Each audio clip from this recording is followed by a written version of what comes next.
Hello,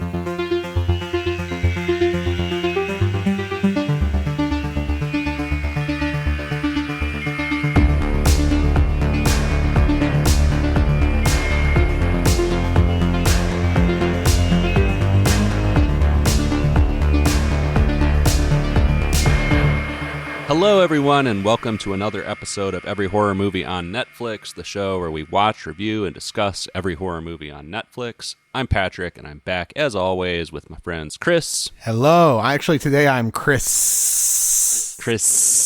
And my other friend, Steven. Hi. We are here today to talk about the 1997? 97 cult classic. Anaconda. But before we get to that, as usual, we're going to do a little horror catch-up. Who wants to go first? What have you guys been watching or experiencing in the horror realm since last we met?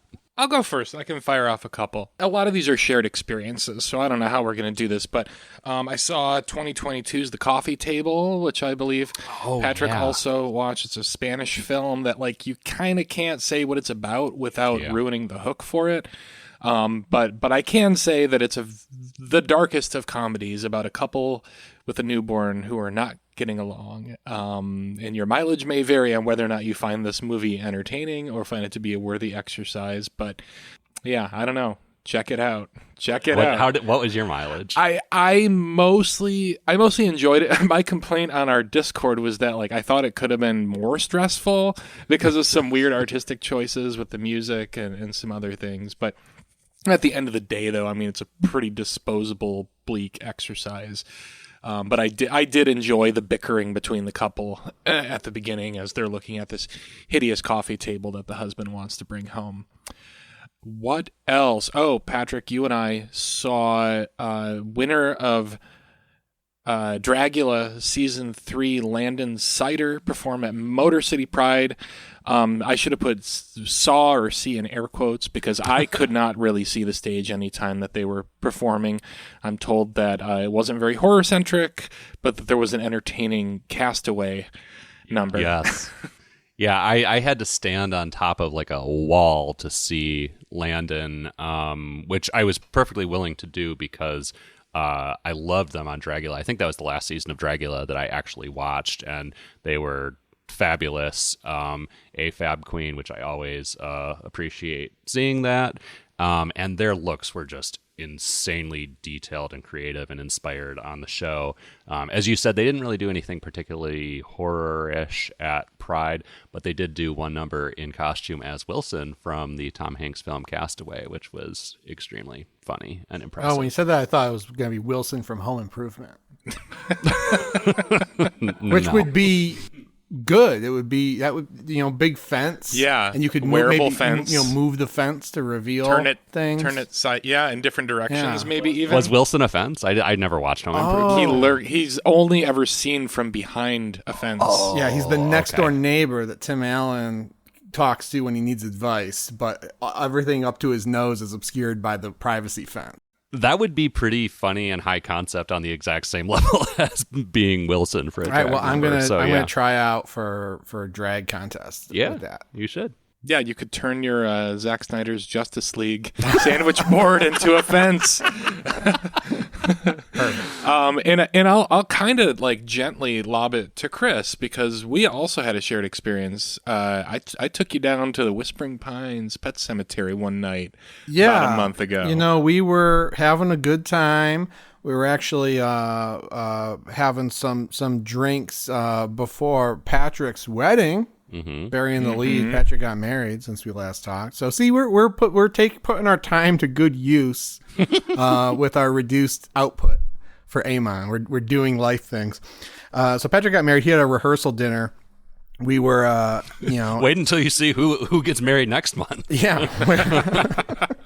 And then Steven's like, "Hey, let's go to the pet cemetery. It's in walking distance." So we drove. And then we were walking and we went there and we were looking around, just kind of looking at the graves in the middle of the night. It was not the middle of the night, it was 10:30, 11 o'clock, but it was dark. And we have our little phone flashlights on, reading the touching headstones on all these cat graves. Wasn't spooky. I think Steven's dear departed cat Toby. Former friend of the show. Yeah, former friend of the show is out there in a mass grave. Then a truck pulls up, and we're like, oh, that's the owner. Oh God, he's gonna kill us. I flipped out. Chris was remarkably calm, and I have way more experience with breaking into shit that I'm not supposed to. But I thought for sure we're gonna get shot, or he's gonna call the cops or something. But we weren't guilty of anything, is the thing. We were maybe trespassing, but we were literally just there to respectfully look at the graves. So this guy spends some time in his car, and I made a joke about how he's getting his gun. And then he comes over with speaking of Tim Allen, he's got the Binford trespassing flashlight with it's like the power drill handle, but it's like a big ass floodlight thing. He walks over with that thing on high power, and then we're like, hey, how you doing? Anyway, turns out super nice guy. He's the owner of the pet cemetery, new owner of the pet cemetery. Yeah. Does he live next door? How is he so on top of this too? Yeah, because it's his. I think he was out. He was out at Aubrey's. He was out at the bar because he had a bag with him. He goes there with his beautiful dog, and I think he was just kind of coming back to smoke some weed and chill in his workshop. He's got we got a tour. We got a tour of the place, and he is Tim the Toolman Taylor. He's got all kinds of shit going on there. He's got a full wood workshop and an enormous incinerator.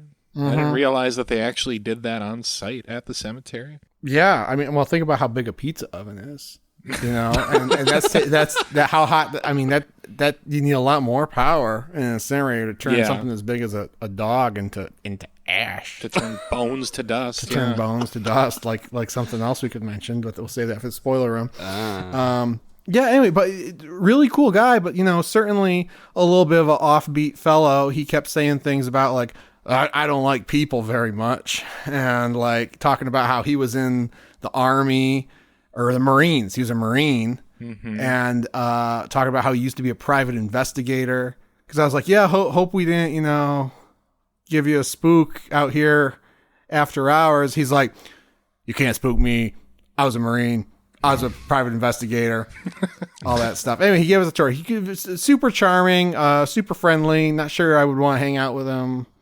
We were really trying to angle our way out of there for a while. He was nice, but not somebody I really wanted to stop and chat with for more than 5 minutes. But on the other hand, we were trying to angle our way out of there, and he was like, "Oh no, don't go! Look at this!" And then he'd be like, I don't know why I'm showing you all this." Well, and he did. So, I mean, you mentioned that you were afraid of getting shot, and I feel like you kind of buried the lead. He was armed, right? Yeah. So yeah. He revealed it in the most hilarious way. You could reveal a gun. My first inkling of this whole story the next morning when I woke up on my wedding day was Steven saying, "Chris and I almost got shot last night at the pet cemetery." I mean, Steven expected that he was going to shoot us from the moment his truck pulled up. I didn't have that vibe, but I assumed that anyone in his position with his, who listens to the podcast he does, drives the truck he does, would have a piece on him when he comes out into the dark to see who's on his property. You know what podcast he listens to? No, he said, I listen to podcasts, and I was like, I'm pretty sure he's not listening to Terry Gross. Pretty sure he's not listening to Amon either. So we're safe. Yeah. But I was like, all right, well, thanks for not, pointing a gun at us or anything. And he's like, oh, did you see it? And I'm like, what? And then he pulls a Glock that's just dangling loose in his giant cargo pants pocket. Loaded, unlocked, no holster. What? And I was like, no, I didn't see it. Pants pocket? Loose in his pants pocket, no holster. That's insane. Yeah. So, but great guy, he says we learned a lot about the economics of pet burial and internment. We learned about how there's some major companies that do hundreds of animals a day, cremation, whatever. There's a couple companies that have all the business in Metro Detroit, and then he's just one guy with a pole barn and an incinerator who bought the land. Trying to keep the ground from going sour. He's just trying to keep the ground from going sour. So there's I don't know, a little bit more of a personal touch. I can see why if I were into putting my pets in a cemetery, I'd probably call him up And if you want, he will let you fucking put him in the incinerator. You don't get that at the big box pet cemetery. The big box pet cemetery. I got his business card. Maybe we can put his info in the show notes. Let's just interview him on the show. All right. I was going to say, like, this is Patreon content. Like, I want to learn everything that you guys learned about the economics of the pet death business. Yeah. Pet death industry. What else you got, Chris? Any other horror-related experiences from the last month? So people aren't going to like this. I watched Late Night with the Devil. Oh. Didn't love it. Oh. Didn't love it. Here's the thing, and we just talked about this about something else. Like, I saw this lecture that William Friedkin gave where he said, when I go to the movies, I know I'm about to see a piece of shit because everything I've seen in the last 8 years has been a piece of shit. That's how I feel about Late Night with the Devil. Like, I understand why it gets so much praise, but it gets so much praise because we're just so thirsty and tired and starving and we haven't seen a good movie in 8 years. It's like a little bit creative, a little bit original. There's some good performances. There's some things to like, but I didn't like it. And I'm like, I feel guilty saying that. I feel like I'm like, oh, you don't like horror if you don't like that movie. And it's like, yeah, I see why it got acclaim. I also felt this way about Talk to Me. I was like, I see why this got acclaim. Talk to Me is a movie that I regularly forget that I've actually seen. And I liked it enough at the time, but... Yeah. So, I agree with you about Talk to Me. I mean, I enjoyed it. It was good enough, but it was right in one ear and out the other.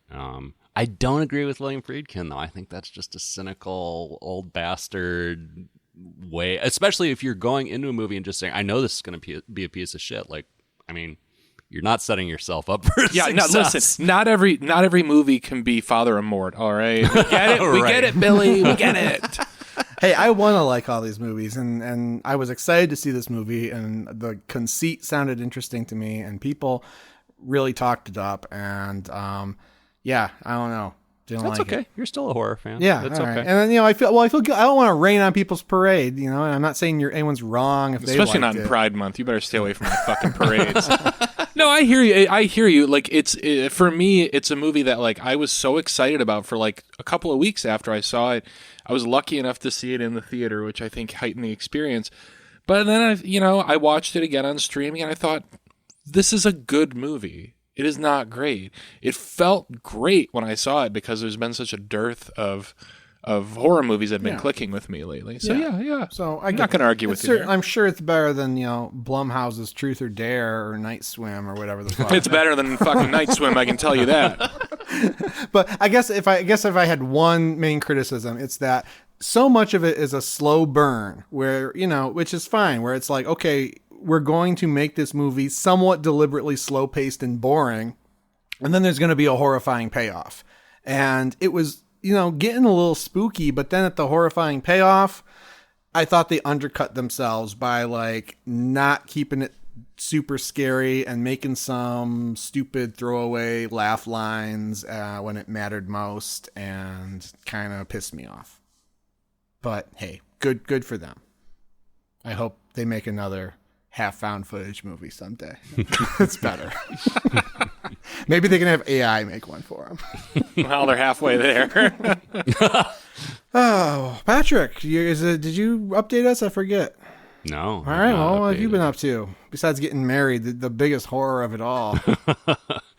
I have been reading a lot of fucking Stephen King. As I mentioned last episode, a month ago or more, I was reading The Stand, which I was excited about at the time, about a quarter of the way through it on our last episode, and was much less excited about it by the time I finished it. You said you didn't finish it, right, Stephen? I have not, no. Okay. I don't know. I appreciated the sort of detail that went into setting up how the plague started and played out, and then it just became extremely dull. There was just a lot of like kind of day-to-day like politics of managing this little like settlement of survivors, and it really lost me, especially for a book titled The Stand. You think you're building up to a big stand, an epic face-off between two, the forces of good and the forces of evil, which is even on the fucking jacket of the book, and that was also extremely underwhelming by the time you finally got there. Like, I was listening to it again with friend of the show, my sister Brenna, and we were both listening to the audiobook and joking about how far we were into it, because it'll show you the percent completion. And we were like, 70%, still nothing happening. 80%, still nothing happening. 90%, still nothing happening. And then you finally get this stand that is such a short portion of the book. It was weirdly underwhelming. I remember, spoiler alert maybe, but I think I've heard that this book, I've never read it, I don't even know the story, but isn't this the book where Stephen King said that he just got so bored writing it that he decided to just like blow everyone up with a bomb? Big spoilers for The Stand, but yeah, that is what happens in The Stand. There's like a Deus Ex Machina, totally random like nuclear weapon that gets brought into things, and pretty much everybody gets blown up. Yeah, so even Stephen King thought it was boring and not going anywhere. Well, but the weird thing is that he thought it was too short. Like, there was I think an 800-page version of it that got published, and then he was like, no, there's a lot of essential stuff that I had to cut out of this. Here's the real version. It's 1,100 pages, and it's like, maybe you should have cut it down to like 600 or something, because it's very over padded. Maybe they should have had Joss Whedon come in and finish it. What I wasn't disappointed in, though, was I finally read The Green Mile recently at, again, Brenna's recommendation, and that was a banger. I mean, that went hard as fuck. I mean, it's a quarter of the length of The Stand, but it was very moving. It was horrifying. Just very well done. Kind of left a little bit of a mark on my soul, and I'm excited to finally watch the movie, which I have never seen. Oh, interesting. But I hear it's very good. Now, The Green Mile I'm curious about, because I don't know how it's sold now, but when that came out, it came out like month to month as a serial, and like little like 50 to 100 page books, like 5 of them or something. Like that's a cool concept to break up a novel like that, especially considering how Stephen King so often writes like he's paid by the word. Yeah. There's a little intro in the the collected edition, because it is just a single book now. It's still like broken up by book 1, book 2, book 3. I think there's 5 or 6 books. But yeah, he talks about how Dickens was his inspiration for the serialization, which I think is maybe setting yourself up. I don't know. It's a really good book. I want to take shots at him, but I still think it's a little much to compare yourself to Dickens in the intro to your own book. But Steve loves to write himself a good intro, self-aggrandizing intro. The last thing I want to give a shout out to, because I just think not enough people have seen it, and I think it may already be out of theaters, so whenever it hits streaming, check it out. But I saw the TV Glow fucking blew my goddamn socks off. It's being marketed as horror, which, That's what I wanted to ask you about. It's not super horror, no, but there are definitely horror elements to it, and it was just astonishing. It's really like nothing I've seen. It looks gorgeous and just has an energy to it that feels so singular. It's sad, it's funny, it's beautiful. I loved it. Kind of broke my heart. It's a very, very fucking weird movie. And kind of, we complain a lot of the time about this nostalgia craze and how all of a sudden lately everything's about like throwing back to the 80s. This is more about throwing back to the 90s because we're getting old. But it deals with that in such an interesting and thoughtful way. The characters in the film are obsessed with this show from the 90s, fictional show, and it's more interested with summoning that feeling of nostalgia and the impact it has on you as a person, more so than just like pressing your nostalgia button. And I liked the dive into nostalgia and how the media that you obsess over as a child can have an effect on you as an adult. But fucking loved it. So check that shit out if you haven't already. And that leaves me in the position of segueing from I saw the TV Glow to Anaconda. And I have no way to do that. So let's talk about Anaconda. Anaconda. Listen, I saw the TV Glow when I watched Anaconda on VHS after renting it from perfect. Food Town back in the days when you could get your movies and your groceries from the same goddamn establishment. And I had a blast with it. Talk about nostalgia, memory unlocked. I assume that Food Town is like a hyper regional reference. Yeah. It's going to sound insane to our audience. All but three of our listeners. We went to Food Town. Fucking Food Town. Rented Anaconda. What are we going to call our grocery store? I don't know. It's kind of like a town like a full of town food. that's got a food in it. Good for them. So yeah, let's hear a little bit about your histories with this film, because as I confessed last episode, this was my first time seeing it. Bubble Child missed this in the 90s. So we heard a little bit about Steven renting it at Food Town. Chris, what was your experience with Anaconda? I never really saw it. I caught 5 or 6 minutes of it on TV once during the climax. So I saw J-Lo, I saw Ice Cube, I saw John Voight, I saw some spoilers about what happens to them, and that's it. That's all I saw. And I saw that who knows how long ago, and I was like, well, this movie doesn't look very good, and went on about my life, never expecting to have to think about it again. And Steven, you saw it as a child, I assume? I have to have seen it around the time it came out on VHS. I don't remember with who, but it could have been my next door neighbors, because we used to like to watch really bad horror movies, and our parents would let us rent them. We would watch all of the Leprechaun movies in a row and shit like that. And we knew that this was not a very well reviewed movie, and that it looked absolutely ridiculous, and that it had J-Lo and Ice Cube in it. So I think even at that young age, I watched it to laugh at it, and it absolutely delivered. So to set it up, we've got a group of filmmakers who are in what country actually? I assume Brazil, because people are speaking they're tracing the Portuguese. Amazon River. Yeah. They're somewhere in the Amazon jungle. Yeah. Well, first we're given a title card, which on is this film. I did not remember this. And if you tell me that anacondas eat their prey and then regurgitate it to eat it again, movie you better deliver. And I will talk about it in the spoiler. I was really mad that they weren't going to deliver on that. Wink, wink. Am I right? Yeah. Yeah, I Googled that immediately because I was like, that sounds insane. Is it true? No, it absolutely isn't. And of course, the first thing that comes up when you Google that is references to Anaconda, because this is the only Is Anaconda based on a true story? Yeah, it's like 2 paragraphs of text. That's way too much. It's like, anacondas are real snakes. They are the most they are the Joker of the rainforest, and what you're about to see is very real. The Joker of the rainforest is John Voight. Yes. Well, we'll get to that. famous Latino actor John Voight. But anyways, we got a group of filmmakers who are taking a boat down the Amazon to attempt to document some reclusive tribe that I assume the is people also of the mist, completely made up. Yeah, it's the most generic name you could possibly come up with for a lost tribe. Yeah, what is it, Shiri Shama or something like that? Yeah, something like that. Yeah. Which hopefully is made up. Yeah, because otherwise I'm just being an idiot over here taking a stab at the name of an actual tribe. You mean you don't know the name of every lost tribe in the Amazon that's never been contacted before?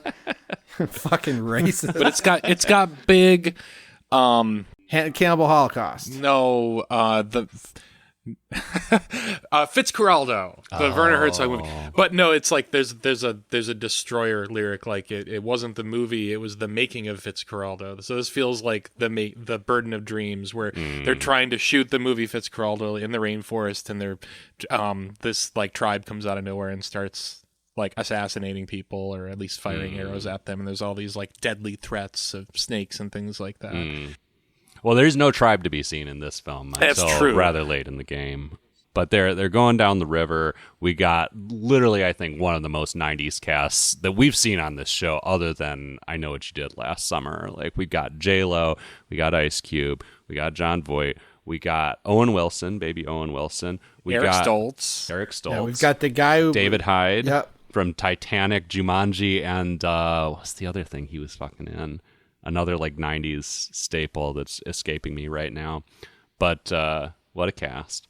Anyways, they're going down the river, and they run into John Voight. Before that, even though, we get a little bit of Danny Trejo action. Oh, that's at the right. At the top Baby of this Danny picture. Trejo, somehow looking older when he was young than he does now when he's a wrinkled prune face motherfucker, ball sack. We have motherfucker. better moisturizers and things now. You know, you can preserve yourself. I feel like people look better as they age. Yeah. But yeah, that was bizarre. He gets eaten by the anaconda in the fucking opening moments of the movie.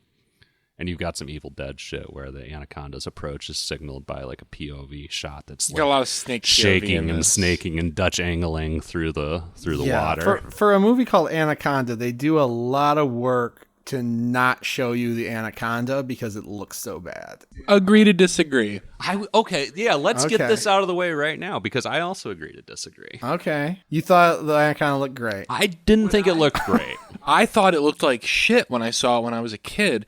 Now I'm looking back and I'm thinking, okay, well, I'm also comparing this, and this will be an interesting conversation maybe at some point during this episode. Like, fuck, like, the Sharknado movies and like these like creature features that are like setting out to be dumb and don't really care to give you like entertaining characters or coherent story. It looks better than that. It looks better than some of these shark movies that came out like last year or yesterday, or some of the shark movies we watched for this shit. I like it. Yes, it looks awful a lot of times, sharks. but in like a charming sort of way. And I appreciated that there was a variety of methods they used to show the snake. Yeah, like they only really show it, pull back and show you like the obviously CGI snake when they really need to. Yeah, it looks a little silly. It doesn't move with the actors' bodies well, but for 97, for a movie that generally looks pretty cheap, I think they did a good job. When did Jurassic Park come out? Was that 94? 93. 3. And when did The Mummy come out? 99. Oh, fuck. It looks better than The Mummy. I think it looks better than The Mummy, yeah. And I agree with Steven that they do a decent job of like switching between animatronic / puppet and a CGI snake that doesn't look great, but looks way better than I expected it was going to based on what I've heard. But counterpoint. Yeah, I'll let you have that. I mean, sure. It seemed to me like, look, yeah, Sharknado looks like shit, but like those movies are made by like some kid vaping using his MacBook Pro to make the shark, right? Like on a budget of like $500. Yeah, they obviously spent some money on this and $40 million thing to look good, and I think it feels like they saw Jurassic Park and they're like, oh yeah, snake will be easy. And you know, there's a little bit of like mixing animatronic and CGI elements like in Jurassic Park, and the animatronic looks great. You see it in close up sometimes, but yeah, the movement of this thing, it's incredibly hard to believe it's a real animal at any point. I mean, yeah, I agree with that, but also like it's so like mythologized within the movie itself, including that ridiculous title card that I don't believe this is a real animal to begin with. Like I don't even believe I've never seen I've probably seen a photo of a real anaconda. I don't remember what it looked like, but I don't believe an anaconda looks anything like this motherfucker in real life. They actually did use a real anaconda for a couple of shots in this. What? No. You kidding me? Get out. But you wouldn't know because you've never seen one. I'm looking one up right now just out of curiosity. Don't show me. They better not show me a picture of the fucking anaconda. It's all pictures from the movie Anaconda. No, you know what? Actually, its weird-ass face kind of looks fairly similar in real life. They broadened it in a way it looks weird, but whatever. Steven mentioned Sharknado, and I was kind of curious, just on a general level, like how you guys feel about creature features in general. Are there any that like work for you, I guess? Because generally I think of this as a genre that is sort of interesting to me, rarely scary, because it's usually so ridiculous. It's a ridiculous genre, really. I mean, I thought about the creature from the Black Lagoon a lot watching this. A movie that I adore. I mean, like most of the early Universal monster movies or the old Val Lewton movies, Cat People. I love creature features, but I agree with you. Like it's very easy for them. It's hard to find like the right balance of tone. Like sometimes even the Roger Corman ones, like Humanoids from the Deep or Piranha, like are like a little too goofy for my taste. I'm like, you could stand to be a little bit scarier, a little more thrilling. I thought this nailed it. This has got Anaconda. You thought Anaconda? I thought it because it's got this from the get-go, this high camp energy about it. With everybody's got like a weird accent or like a outsized personality, but there was still like a healthy sense of adventure and I don't want to say terror. I was never afraid of this movie or of the Anaconda, but. I thought it worked, and I do like Yeah, give me an alligator. Give me a giant snake. Just do it well. Just do it well. Yeah. Have some fun with it and have some personality. Like actually try to entertain. Unlike these like Sharknado movies that are just made for a quick buck, and are like intentionally bad. But also, I was kind of thinking about that after I watched this because, like, yeah, we've disparaged those movies on the show and in private as well. But also, that's like part of the grand tradition of these movies too. Like the 50s creature features, 60s creature features were just turn of the crank bullshit. Like I feel like Sharknado is just following a grand tradition. I feel like the difference is, and so I'm not a student of the creature feature genre by any means, but like I feel like Sharknado and those types of like asylum movies, like Steven said, that you have to find the right tone, and I think it's important not to be too serious, but also to take what you're producing seriously enough that it's not like you're just playing a joke on the person who's taking the time to watch it. That's a really good way to put it. Yeah. Where it's like, oh, Sharknado 4, isn't it crazy that you're going to spend an hour and a half watching this and we got Charlie Sheen to be in it? Where it's like solely a meme movie. Yeah. Like, like I said, most creature features I've seen are boring as hell or too goofy. Yeah. I hate to say, I'll plug one of my favorites. Man's Best Friend, starring Lance Henriksen. Oh, right. Do you have that on 4K? Right there. Oh, DVD. Yeah. I don't even know it's on Blu-ray. It's on Blue, Scream Factory. Oh, really? Yeah. Oh, wow. Well, Christmas is coming up. Yeah, that's fun. So it's about Lance Henriksen is a doctor who's making genetically modified dogs, and he's made this dog that's like, I don't know if it's for a military application or what, but he's like, we've put the genetic traits of all the world's most ferocious animals into this dog and made it hyper intelligent. And then a young journalist comes in and like does an expose on the lab and ends up adopting this dog and taking it home. And so Lance Henriksen is trying to find his killer dog. Meanwhile, she's like in love with this cute little puppy that's actually like, can grow claws and climb trees like a tiger and is super smart and is trying to kill people. Sounds great. Man's Best Friend. Check it out. 4 stars. I think the best ones for me are the ones that take it fairly seriously. Like, I mean, Jaws I think is a pretty obvious one. But The Fly. So, okay, this is what I was thinking about when you said Creature from the Black Lagoon. Do we make a distinction between like creature? Because when I think creature feature, I think like a creature that actually exists that somehow becomes horrifying, like the giant spider or a shark or whatever. But like Creature from the Black Lagoon, I guess strikes me more as a monster movie. But that's just a personal distinction. I don't know if there's any like obviously there's no universally agreed upon definition. Let me bring it back to Netflix for a second. Yeah, that Blood Glacier. Remember that one? Barely. Vaguely. It was the Thing knockoff that was like a German film or something. Oh, right. Swedish film or something. There's like a mosquito. There's all kinds of creatures in that, I think. But you think I'm not going to be able to verify. Anyway, but that I would say that was absolutely a creature feature because it was all about these creatures. They were all like monsters, not based in. I don't know. Maybe they were though, because you had that same kind of thing where it's like, oh, these are all naturally occurring animals that have mutated or something. Right. Know. That's what I think of when I think of creature feature. Is like it's a normal animal except even worse. But so is man is a normal animal that sometimes turns into a monster. Halloween is a creature feature. Serial killer. Yeah, like slashers are creature features. I don't know. I don't know about. There's some gray area there. I think it needs to have like it needs to have features that are similar to another kind of creature if it's going to be a humanoid thing. Like the creature from the Black Lagoon is like humanoid, like kind of like has like a man's type of body, but he also has gills and shit. Mm-hmm. And that's indisputably a creature. Obviously a creature. And it's indisputably a feature. Cujo is the another great creature. Oh my god, Cujo is... That's what I thought of when you said man's best friend. Cujo is the poor man's best friend. Oh. I think it's the other way around. I mean, I haven't seen No, you're absolutely right. Cujo is great. Yeah, almost surprisingly so. Mm-hmm. Anyways, tell us what you think your favorite creature features are, and also what you think a creature feature is on our Discord, which is in the show notes, or on our social media. Anyways, Chris, I interrupted you. Not you. I'm not talking to you. You're talking to the listener. No, I'm talking to the listener.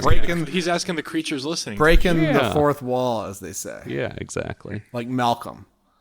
Yes, exactly. Let's summarize a little plot here. Well, first, you got the cast, and this cast is just a bunch of, I mean, maybe you'll disagree with me on this point too. With one major exception, this cast, dull as hell.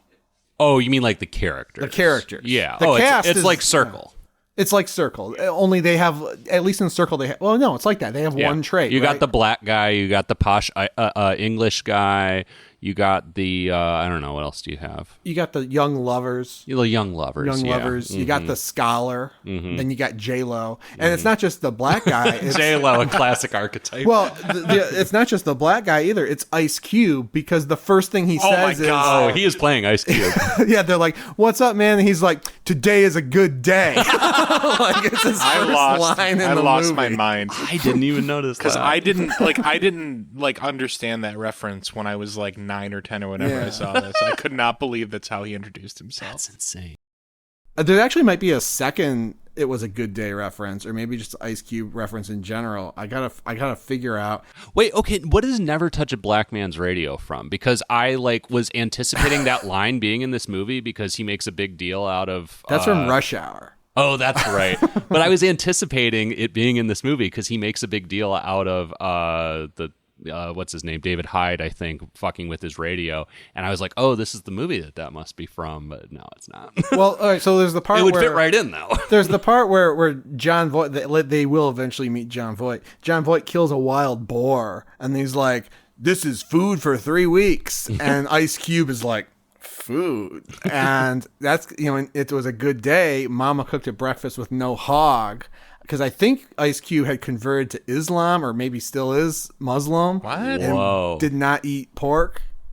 Whoa. And so I feel like that's deliberate too in this movie, where they bring on the hog on board. And this is a great movie. Lots of rewatch value. It's a layered text. Yeah. These deep are text. great movies. This is deep shit. But they're going down the river, and they're ostensibly trying to film a documentary, and this is why it reminded me of Cannibal Holocaust a little bit. I thought about that a lot too. Although Cannibal Holocaust is much better, I would say. I still haven't seen that shit. But like, they could not be on a less... Eli Roth made that, right? Yeah, no, he made the... God damn you. You had me going. The people in the movie made it. They all died. Their documentary could not be more dull, and they could not be more dull about it. It's very like, I don't know. It's like the first scene of like a Tomb Raider video game, but then it goes on for like 30 minutes. Well, they don't have a plan. They don't really know how to get to where they're going. They don't seem to know if this tribe even really exists or if they will be approachable. Yeah. So in a way, it's great for the film that they ran into John Voight. Well, look, I loved that too, because I'm like, okay, great, we're right in the action. Anaconda kills somebody in the first minute, and then like we get our character set up. For better or worse, who all these bland archetypes are in like 2 minutes, and then you're on the river. You can keep track of them because they're all people who've become famous since, or were famous prior. Then they've run into, and I think they run into John Voight like they run into Billy Zane in fucking Dead Calm, where he's like on a... That's a too deep of a reference. Yeah, I don't know. Maybe if you were talking about Dodcom, I'd know what you were talking about. They run into him on a derelict riverboat, and he's like, "Oh, thank God you're here. This happened. I got a whole fucking story. Here's my guy." And we should clarify, like, he plays a Paraguayan. I don't know what you call it. Yeah, he says he's from Paraguay. Yeah. From Paraguay. And he does this. Like, his mouth is always like downturned in this rictus of confusion. He does this like Latin accent the whole time that is, I mean, it's not a terrible accent necessarily. It's just terrible because it's John Voight who has, I mean, I checked myself. I was like, okay, maybe John Voight actually has some kind of like Latin American heritage. Let me look into this. No, he doesn't. I don't know what he's trying to play, but I don't either. But it's delicious. I loved it. Like you might even be on the wrong track to be like, oh, he's trying to do a Paraguayan accent. Like I think he's just trying to talk as weird as. I think he used Christopher Walken as a model. Actually, he's doing a Latin accent. I thought about De Niro in My God, why? Like, how many brain cells just suddenly evaporated? I thought about fucking Sean Penn in Carlito's Way. That's what I thought about. Which No, actually, Viggo Mortensen. oh, sorry. Oh, right, Yeah. right. Vigo. That's right. Yeah. That's good. Which I think you and I also disagree about. Oh but my! But what a delicious performance by Jon Voight. Thank God.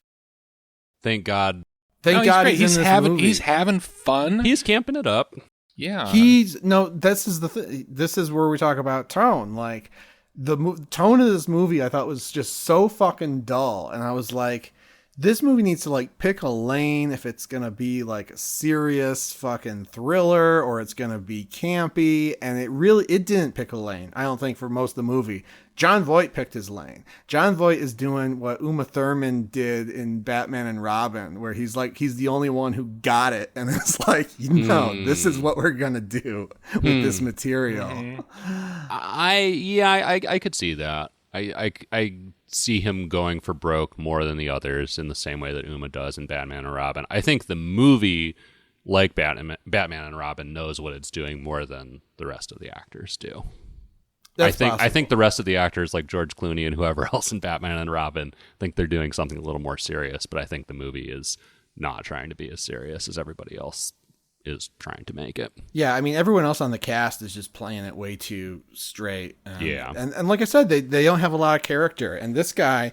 And Ice Cube, I think, also gets it, but also only in the sense that Ice Cube's like, yeah, I'm here to play me, and... Yeah, he's almost like a comic relief about character. That. Yeah. I mean, he calls the snake a bitch. He does.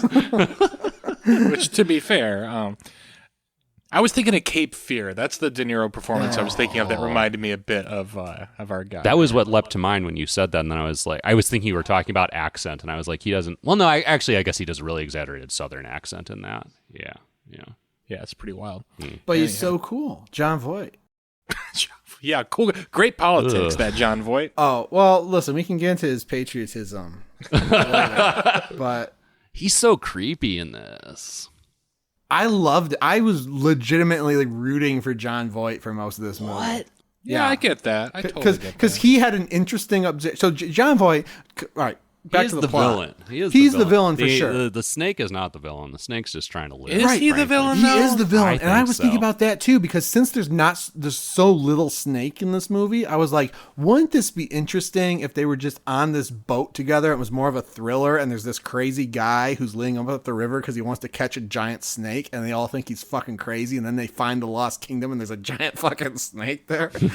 I don't know. It wouldn't be great. That's how I rewrite the movie. It would suck. Wait, that's pretty much what the movie is. There's a giant snake statue. Well, we know there's a giant snake, and the snake's like attacking them throughout the movie. But you want the snake to be like more at the end? a surprise. You want the movie to not be called Anaconda. Yeah, not basically. be called Anaconda. Gotcha. Just like that would be sick. It's basically Good I want Dead Calm, but Billy Zane keeps What the talking fuck is about a Dead snake. Calm? Yeah, you said it was too deep of a reference, so you retracted it, and now you're talking about it again. What is Dead Calm? Dead Calm is Sam Neill and Nicole Kidman yachting, and they find Billy Zane marooned, and they're like, "Oh, thank God you saved me!" But he is a bad man.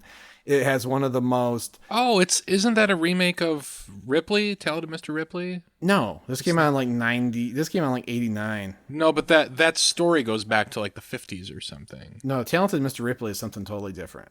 Okay. Sorry. I was gonna say, because it sounds... Anyway. Dead Calm is one of the most horrendous and distasteful scenes I've ever seen in a movie. Whoa. Anyway, but Jon Voight basically takes over this. So they're just floating along, trying to make their movie. Their whole methodology is very unclear. They run into Jon Voight, and Jon Voight basically deceives them into going on a snake hunting expedition because he is a fortune hunter who trades in big snakes. Yeah, he's like, I know these rivers. This is the best way to go. Where You gotta do you're the going. accent. No, I'm not doing the fucking accent. I know these rivers. Oh my god. I know these rivers. You know what? I was doing it in the shower today, but I don't know if I can bring it out for the mic. I want to talk like him the rest Talking of to my my life. Anaconda. Oh my god. Without me, you'll be dead 3 days. I guess it is sort of a South American accent. It is 100% that. All right. Like It doesn't read like that. He went to Mexico one time and he's like, I'm going to talk how like Mexicans spoke to me in English because I'm playing a guy from Paraguay. Yeah. It's 100% that. Yeah. Yeah. Yeah, it's pretty Looney Tunes. Yeah, it's like a bad stereotype of a. Well, now I regret South doing American. it. Now I regret. No, doing no, it. yours did, but yours didn't sound anything like it, so it's okay. Anyways, yeah, he leads them the way he wants to go find the snake, which is not what they're out to do. No. But what are they going to do? Because they're pretty much, I mean, they don't know what they're doing on this river. They have no fucking idea. does, and he's street smart. He's like the Terminator too. Like, Well, this and guy's he's in got league with tricks. their boat captain, Yes. who is actually a native, I think. Yes. or Like something. a Brazilian native A or national. whatever. Yeah, which I don't know what the actor actually is, but whatever. Well, you don't need to be exactly what you're playing in every movie, right? Not in 97. Definitely not in 97. They had Danny Trejo. I think Danny Trejo was like yelling in Portuguese, Yeah. wasn't he? I don't know. I don't fucking Who know. knows? I don't care. At least Danny Trejo is brown, which John Voight is not. So, John Voight is so not brown. Yeah, they But should. God, I just found him so captivating. I could not get enough John Wow. Voight in this movie. Same. Loved it. you Loved would have him. gone for John Voight for like best. You would have said John Voight should win the 1997 Best Actor Oscar over Leonardo DiCaprio in James Cameron's Titanic. Well, Leonardo DiCaprio didn't win, so yes, I would say John. I don't know who won, but John Voight should have won, and You don't know who won. You're not He like still would have bitter won about over it. Leo. He should win the Spirit of J. Well, he could. I mean, Spoiler alert for 6 months from now. But what's his face? Jonathan Hyde. This movie came out the same year as Titanic. Yeah. He was probably on the set of Titanic as fucking. I think he plays John Jacob Astor in that movie. I think that's Or no, correct. he plays the White Star. Does he play Astor or the White Star Line executive? I looked him up earlier. I'm pretty sure it's Astor. Yeah. Anyway, he was probably on there watching the fucking clock on the staircase, being like, "Fucking 20 minutes, I gotta be on Anaconda." Going back and forth like Spielberg doing Schindler's List and The Lost World back to back or whatever it was. Where was Titanic shot? Wasn't it in England? No, it somewhere? was shot on Baja Peninsula, California. Oh, okay. I wonder where this was shot. Anyway, Georgia, it looks like. Who knows? does anybody have anything else to say before we go to the spoiler? Before we blow up the spoiler wall and go further down the river? No. Okay. no, I don't think so. Stephen, what's your review? View it, cue it, or screw it. 5 stars, A+. View it. 5-bagger. This is 5 bags of popcorn and five little baby snakes. There's a lot of baby snakes in this too. No, it's just a fun movie that this makes a compelling case for me doing the thing that a lot of people are doing now and like picking up a VCR from a garage sale to watch Anaconda on like a hot summer night and indulge in the nostalgic glow of it. I just think it's a blast. Fun, silly movie. Takes itself just seriously enough. Snake looks fucking excellent. I won't hear otherwise. View it, Patrick. I mean, since you mentioned the snake again, another early CGI movie that this reminded me of that is so much worse than this is fucking Alien 3. I forget what year that came out, but the fucking alien looks like shit in that. Might have been the same year. Pretty close to it. I think it was Alien 3 was 95, I think. Okay. All right. So it has a little more excuse. Whatever. That's a tangent. I will also give it a view it. I had a lot of fun with this. I mean, it's a movie about a killer anaconda, and it gives you just about all you could ask for out of that premise. The conclusion was very fun, very stupid. Yeah, it's just a fun, silly creature feature to watch. Chris. Alien 3 came out in 92. Oh, okay. Whoa, So way more excuse for how bad the CGI alien looks in that. Sorry, I'm going to have to give it a screw it. I wish I had the same experience that you guys had with this movie. I thought it was dull. Now, John Voight adds so much great stuff to this movie. I mean, can't go wrong with John Voight. And then the ending, the last 15 minutes, I thought it really sort of found its tone and identity. But so much of this is just spending time with these really thin and dull characters on a boat, and not a lot's happening. And I just wish that those parts had been a little more interesting. But I mean, Creature of the Black Lagoon has this problem too. If I recall, there's like a bunch of characters on a fucking floating boat, and whenever you're not seeing the creature, they're just sitting there like, oh, yep, gonna take some notes in my book.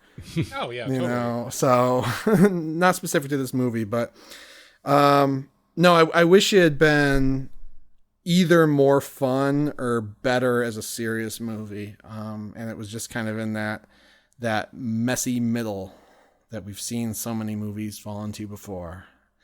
Nothing knew what it was doing except for Jon Voight, our greatest acting treasure and political voice.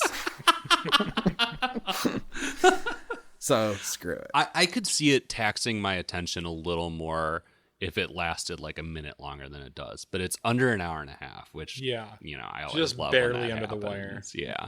Anyways, hey, if you like our show, go follow us on social media. We are at Amoncast, EHMONcast, on Facebook, Instagram, and Twitter. Check out our Discord. There's a link to it in the show notes. We have Amon fans, horror fans from all over the world in there talking about the latest episode of our podcast, talking about whatever other horror they are watching or reading. And it's a really delightful little community, so go check that out if you so desire. Lastly, please go to your podcast provider of choice and leave us a review. We love to see the feedback, and it helps people find the show. All right, I just opened this this chest, and there's a ton of dynamite in it. Do you guys want to go dynamite that? Is that little... real dynamite? I don't know. Sorry, I can't do an Owen Wilson voice, but is that real dynamite? That's pretty good. Yeah. We're gonna build this wall. We're gonna go to the spoiler room. So we're gonna follow Airsat's Owen Wilson and Airsat's Jon Voight down to this wall, blow it up, and see what's beyond that on the river in the spoiler room. So join us.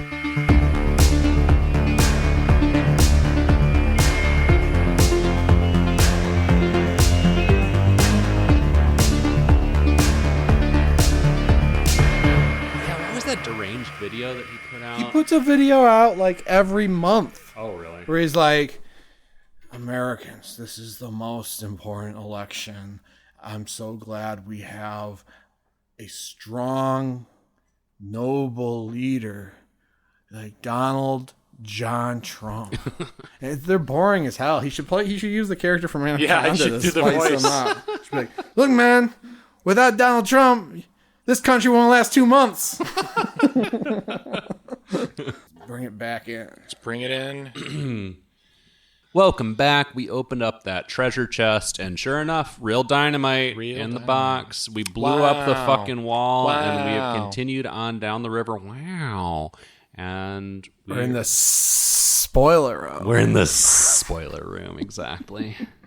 So what is there to spoil about Anaconda? Well, there's a lot of shit that we haven't talked about that I wouldn't even say are spoilers. So, our guy Eric Stoltz gets taken out by a poisonous wasp or something that Jon Voight has put into the mouthpiece of his. Oh, is that scuba. what he did? Yeah, and he disappears for almost the entire movie. And I swear to God, at one point, I actually paused it, and I was like, did I miss something? So I Googled, does Eric Stoltz die in Anaconda? And then as soon as I hit play again, he showed up in bed. They check in on him every once in a while in what seems like horribly 80-yard, like...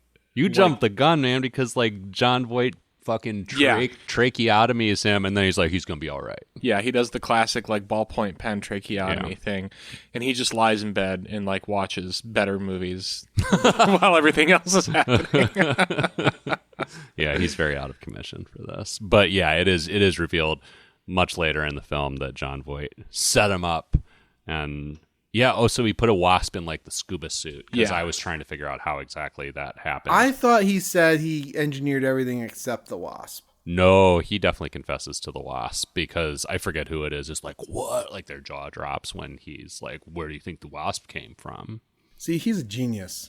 That would explain why he got stung by a wasp while underwater. I was like, oh, they got some crazy stinging wasp that swims, and Anaconda. No. Land. But there is, and this is another thing I wanted to Google and didn't get around to it. But there's also, I think Eric Stoltz has the line that there's, he's not worried about the snakes or the piranhas or anything when he goes into the water in the first place. He's worried about some kind of tiny little fish that swims up your urethra and then expands with a bunch of like spikes. Yeah. And stakes its claim up in there. Ooh.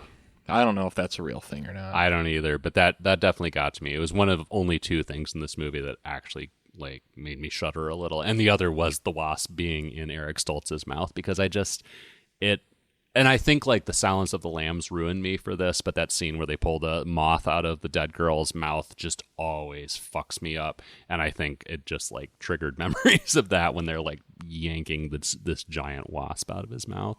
Oh, it's okay to have been scared when they took the wasp out of Eric Stoltz's mouth. You don't have to compare it to a lesser film. A lesser film. This did it better. But yeah, I mean, getting constricted by an anaconda is pretty terrifying. That kind of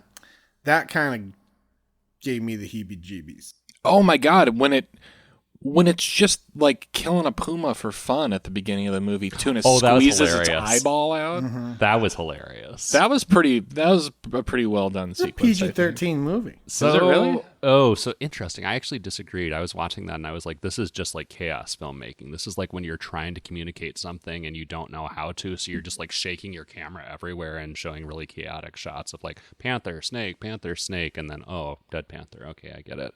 There's a little bit of that, like it.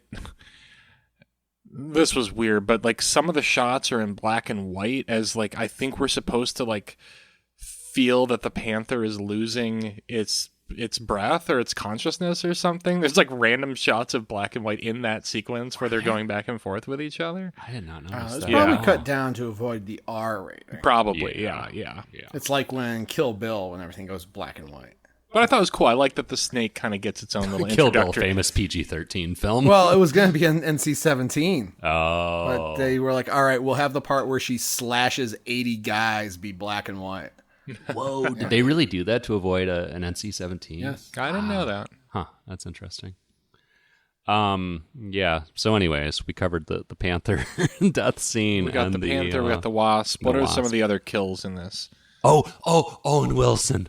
When Owen Wilson gets grabbed by the anaconda, and then this is the worst CG in the movie, but also I shrieked. I like laughed out loud by myself in my house. Like you see an underwater shot of the anaconda like swimming past the camera, and you can see the very clear impression of Owen Wilson's like screaming face pressed up against its belly as it swims by. That was great. Amazing. Honestly. He's like Han Solo and Carbonite. Yeah, exactly. That's the perfect reference point. That was great. My favorite scene, John Voight's in it. Well, no shit. Duh. Was no shit. When... I mean, John Voight's completely been outed as a villain now. Because someone is dead. Oh, it's Owen Wilson.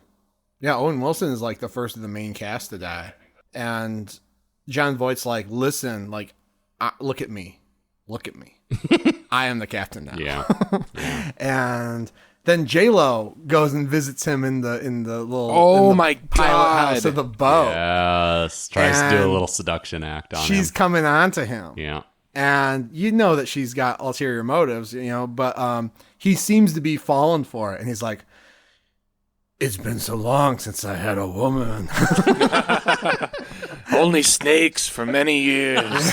And then many decades. Then they start making out, and Ice Cube shows up and like tries to like hit him with a bat or something. Oh, I think he actually says I got my bat like early on in the movie or something. I don't know. He tries to like hit him, but like John Voight's not completely. He knows something's up, so he sees Ice Cube coming. He escapes, whatever. He knows he's like, did you think I'm stupid? And then he kisses J-Lo again before he throws her away from him. I thought that was classy. Funny. And then who comes through the window? Isn't it David Hyde, John Jacob Astor? Mr. Ismay from Titanic. Yeah. Comes through the Mr. window.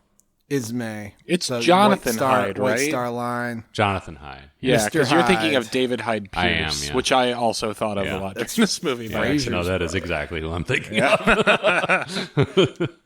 He comes through the window with his golf club because he's been working on his shot all Oh yeah, movie. set up and payoff, Yeah. baby. Setups and Oh, payoffs. that's right. I didn't register that was the weapon he was using, but yeah, duh. And they beat him up. They tie him up. But it's scarcely the last we see of him. He's so fucking He cool. keeps coming back. He just keeps coming back. Yeah. He's there with Owen Wilson's girlfriend, who has almost no other film credits. I looked her up. She's in Eight-Legged Freaks. Oh. And Appropriate. she's gonna kill John Voight because she blames him for her boyfriend's death, and as she should. And just more great lines from John Voight. He's talking about how you can never look someone you kill in the eye, or it'll haunt you forever. like they just gave And him. then he does like some Black Widow shit. Yeah. Like wraps his legs around her while his arms are bound to like kill her. Yeah, he has so much character development. He chokes her out with his legs, and then I think throws her body overboard or something. But then he's able to just escape from his being tied to a post to menace the rest of the crew. Mm-hmm. Holy shit! Fucking Titanic dude is like winds up a waterfall, hanging from a tree with the Anaconda. Oh, yeah. That was an amazing scene too. They both fall into the water. He does not die in that moment. Actually, it's a near miss. And then my and Steven's favorite part of the movie is right after that, where we see a waterfall running backwards. It defies the laws of physics. Did you defies notice this, Chris? nature. I didn't notice this. To be honest, this part of the movie, it was real hard for me to keep up with all the action and those. Oh yeah, it was all the action. It was just so action packed that you just couldn't. It is pretty couldn't action do packed, it. I would say. I mean, this is in the last 20 minutes, which is the most action packed part. But like the ship is supposed to be the boat is supposed to be reversing, and for whatever reason, They just didn't get the shot. yep. And so they ran a piece of footage of the boat moving forward backwards, and I mean, it does like last 3 seconds or something. It's I wouldn't even say 5 seconds, but it's still long enough at least for me to notice. Oh, that waterfall is going up, not down. Yeah, it's pretty jarring. That was amazing. But we get down to I'm trying to remember the sequence of all these crazy events now. It actually, I was just teasing Chris. It is a lot all at once. It is, yeah. And it's kind of, I don't even remember exactly how it ended. And I watched it I mean, last at night. some point, John Voight gets fucking eaten. Well, he Yes. gets Well, he gets that I do recall. incapacitated somehow. What happened? He gets tranquilized. They hit him Oh, with yeah, they the snake tranquilize him. tranquilizer that he's been bringing along to tranquilize the snake. And then because he's still one track mind, he wants to bring this snake in alive to sell it to, I don't know, Siegfried. Because he's got like Siegfried and Roy. Because he's got like snake skins in his like treasure chest. Yeah, he's a snake hunter. and they tranquilize him, and he falls off the boat. But Ice Cube is like, "Damn, the tranquilizer dart fell out of his back when he went into the water." Yeah. And they're like, "All right, well, he's coming back for sure." But they find a But building. he has been eaten at that point, right? I no, think he hasn't been eaten. Oh yeah. Oh man, he comes back. He comes back so many four times. times or He's 3-4 legendary. times? Yeah. Can't keep him down. I mean, like, he Freddie's is like Trump. got nothing on this guy. Yeah, Freddie have nothing on this guy. Remember when we thought Trump was dead because Access Hollywood tape came out? Yeah, simpler times. that was just the snake tranquilizer. That was nothing. Yeah, that dart fell right out. That was him. That was John Voight's boat being stuck at the beginning of the movie. or was the felony conviction the snake tranquilizer? Like, how many more comebacks are we to expect for Trump? It was just the opening crawl. Yeah. Ugh. Dude, snakes don't crawl. I wasn't trying to make a snake Oh, pun. I read it as a snake pun. I was trying to make an anaconda pun. Anyway, so they find I want to call it a base. They find some sort of building. Yeah. That has like, it has like a fucking smokestack, okay, but like it's an Right. industrial building. Yeah, because they're in a precarious situation because most of their fuel has rolled off the boat. They need more fuel. And they are in some Anaconda conflict, all the fuel upriver. fell off the boat. Yeah. So, so they're like, oh, we'll find some fuel there, and they do. They find lots of fuel there, and then John Voight shows up. And Why did you say it like that? listen, don't make fun of my accent. So, John Voight this is also kind of a funny transition because Ice Cube and J-Lo are both looking at the fuel like, oh, hell yeah. Then John Voight comes up behind him and like with a log and just hits the camera. He hits the camera. And then they're both tied up. Which I assume he hits Ice Cube and it's not a problem for him to overpower J-Lo. So that's probably what but actually it is hilarious happened. that it plays like they both got knocked out. Yeah, At the same time. Like he just clunked their heads together. By hitting the camera, he incapacitates both of them. Oh my god, that's so stupid. I didn't even notice that. And then they're tied up in this building, and another great scene. John Voight is bleeding a monkey because he's been killing monkeys to use as bait. And he throws a bucket of monkey blood all over. Which we know because he immediately says, "It's monkey blood, bitch." We saw the monkey's bloody paw 20 seconds ago, and he's established he uses these monkeys as bait. So he covers them in blood to attract the anaconda, and attract the anaconda he does, and he has a whole fucking. He also shows us bone dust. Yeah, because apparently the anaconda shits out bone dust. That's how I read that. Right? I don't even know. I wasn't even sure what to make of it at that point. Yeah, no clue. Because they're in like the anaconda's territory, and he's like scraping a handful of like ash. I'm just the envisioning floor. the snake shitting like pure dry dust Puff. now. Yeah, Puff poofs the of magic smoke, dragon. I don't know. But he's got a whole setup like fucking. Is it Donald Pleasance who does who traps Michael Myers in the net in Halloween 5? I've trauma blocked that. Well, the part where they in the end of Halloween 5 where they cover Michael Myers with a net and just like hit him with a 2x4 a bunch of times, that's basically John Voight's strategy in It is capturing this anaconda. Yeah. He has a net that goes over I think J-Lo, Ice Cube, and the anaconda, and then he's trying to tranquilize it, but it gets fucked up, of course. Not all three of them. No, I think he just gets the anaconda in there, right? it's hard to tell. I think it's just the anaconda. I don't think it is hard to tell, but whatever. And so he's trying to tranquilize this thing, but of course it doesn't go the way he wants it to, and he gets eaten. John Voight gets eaten. He takes it like a man. He doesn't, But we got that opening crawl for a reason. Yeah. Because we haven't seen the anaconda regurgitate any prey just to kill and eat again, as the crawl told us it does. Mm-hmm. Like, I mean, and I don't think we properly covered this, but what an insane thing to put in the crawl. That the anaconda is so evil that it regurgitates its prey just so it can kill it and eat it again. Well, it plays with its food. I don't know if that's evil. That's deranged. I thought it said that I read it as it regurgitates it so it can kill again. Yeah. Like so that there's room in its stomach for it to eat another person. No, I don't think What? so. Yeah, I thought that was, it's going to... Oh, so it can go kill a separate Yeah, person. yeah. Oh, But that's also deranged. bulimia. Ooh. Why would it only keep the second person in it there? kills for sport. Because it doesn't have room for two people in there. Yeah, I mean, regardless, the implication is that it kills for sport, which is a hilarious I implication think it has an to eating make. disorder. I hate to say it. Trigger Not a warning. snake. Trigger warning. But Damn. Yeah. Is this Drag Me to Hell? Ooh.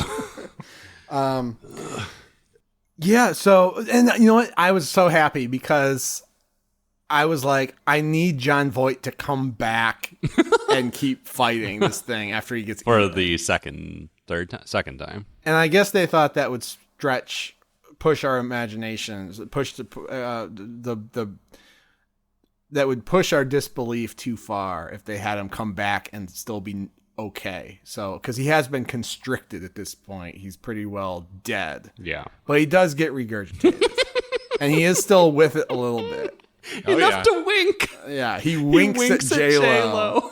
And that's it. And he's it's like he's loving covered in mucus. He looks like shit. Like he may as well be a corpse. And yet he still looks up and gives her a little wink. Like, yeah, you're fucked. Oh, we also get the nope shot, the internal. Oh, yeah. Point of view snake stomach. Which shot. amazing. Yeah, Awesome. yeah. That was great. As I was watching it, I thought Jordan Peele has seen this movie. Yeah. And is a fan. Yeah. What a great reference point. Which, I mean, Anaconda probably swiped it from somebody, but pretty awesome that that/if Peele also swiped it. See, the last 15 minutes of this movie are great. I was just about to say, how are you having this much fun describing it and you didn't have fun watching the movie? The last 15 minutes are great, but the last 15 minutes are so different than the rest of the movie. It is very concentrated, yeah. So much more fun than the rest of the movie. Yeah. But yeah, then we wind up with J-Lo leading the snake up the smokestack while Ice Cube prepares to blow up the snake and the smokestack from below. Using all dynamite. The fuel cans. Oh, right. Fuel cans, not dynamite. Yeah. Which the dynamite, I thought for sure they were going to use that dynamite to blow up the snake, right? Yeah. Maybe they decided that wasn't interesting enough. Yeah. But yeah, we do wind up with like the smokestack exploding and the flaming snake falling into the river, which was another moment where I cackled aloud. But not before J-Lo's stuck at the top of the smokestack, like trying to get out. And Ice Cube's like, you have to open the door. You have to push on the side where the hinges aren't or something. She's like pushing on the door, but on the wrong side. Ice Cube just like doing door mechanic explanations. Yeah. Just doing a This Old House episode. And then, so it blows up. But you can tell by the way, that's not going to do it. No. Oh, yeah, the snake comes back almost as many times as John Voight does. Yes. It's harder to kill than Michael Myers, I think. It's on fire. Although then it immediately falls in the water, which I was like, okay, it was fun seeing it on fire, but this is not going to be I enough. know the snake's not going to die in the water. It's extinguished immediately, yeah. The snake thrives in the water. Yeah. How did they kill the snake? So the snake's on fire, and we're like, all right, they did the big thing. This should kill the snake. Right, because they've shot it in the head multiple times at this point, too. Yeah. And it's fully engulfed in fire, and then it ends up like going roar and sinking. And we're like, all right, it's probably going to come back, right? And then it comes up through the dock that J-Lo's sitting on and starts menacing her. And Ice Cube kills it with like a fire axe or something. Yeah. He's in the head, chop, and it's clearly dead. The head's been split open. Except there's a bunch of sequels, I think. So I wonder if this specific one comes back. Well, we see all the babies. There's Anaconda babies. That's right, yeah. Yeah, and John Voight seems to think they're so cute, too. Constantly referring, go back to your mama babies. I love snakes, actually, so I identify with that, especially snake like babies. So cute. Yeah, you're afraid of snakes, Chris? No. All right, just checking in. I would probably be afraid of an anaconda. No step on snake. No step on snake, yeah. Maybe that's how John Voight got into right-wing politics. He got too in love with snakes and he saw no step on snake. That should be like the headline of all our episode description and our social media posts for this. No step on snake. Then they go to the boat and Eric Stoltz wakes up. He's like, what I missed? And then they're like, oh, look, it's the tribe we've been looking for the whole time. And there's some questionable depictions of uncontacted tribespeople rowing up in their little canoes. And then that's the end of the movie. Yeah. So they're going to get their documentary after all. Well, and I wondered who those people were that they actually showed at the end, because they looked fairly authentic. They didn't look just like actors playing tribes. And I was like, who did you actually exploit for this 2 seconds Gary Oldman of footage? Yeah, it was Gary Oldman. All of them were played by Gary Oldman. They were all played by Rory Kinnear. Well, that's Anaconda. That's your movie. That's your movie. Summer popcorn classic. Truly. I had a great time with this. I would rewatch this. Unlike Late Night with the Devil, to bring it full circle, because I had a great time with Late Night with the Devil, but it's one of those movies where I feel like I don't think I would enjoy it as much without sort of the element of surprise. Anaconda, I want to relive this at some point. I think I will rewatch this, especially on some, chill party night where I have a few people over at my house. We're drinking and it's like, let's watch Anaconda. That'd Let me know when you do that, and I'll join you for the last 20 minutes. Yeah, there you go. What are we watching next month? So next month, we're all three of us World War II buffs. I would say, are we? Chris might be an expert. I never trust someone who's too into World War II history. I actually know nothing about World War II history because I don't want to be that guy. I would not count myself as a World War II buff. Well, we at all, went to the other than, museum. You're referring to that we all went to the Yeah, National we spent World War like II 12 Museum in hours New at the Orleans. museum. Yeah, we were there a long time. Great, it was a great time. It was. I still get emails from them, and I have not unsubscribed. Oh shit! So we're gonna watch the 2020 film Shadow in the Cloud. It's a lean hour and 23 minutes. Ooh. You may have heard of this movie. Sounds familiar. Carrying a top secret package on a mission during World War II, a pilot faces skepticism from an all-male bomber crew and a malevolent presence on board. Is this a horror movie or like a Clint Eastwood directed This is a movie? horror movie, and it stars Chloe Grace Moretz. Oh, fantastic. Okay. So I look forward to watching 2020 Shadow in the Cloud on Netflix All right. for the month of July. Well, that's next month on Every Horror Movie on Netflix. And in the meantime, again, follow us on social media at AmonCast. Check out the Discord. Link is in the show notes. And review us on your podcast provider of choice. Until next time, I'm Patrick, who has no S in his name to elongate. I'm Chris. And I'm back to just being Steven. And we'll see you next time.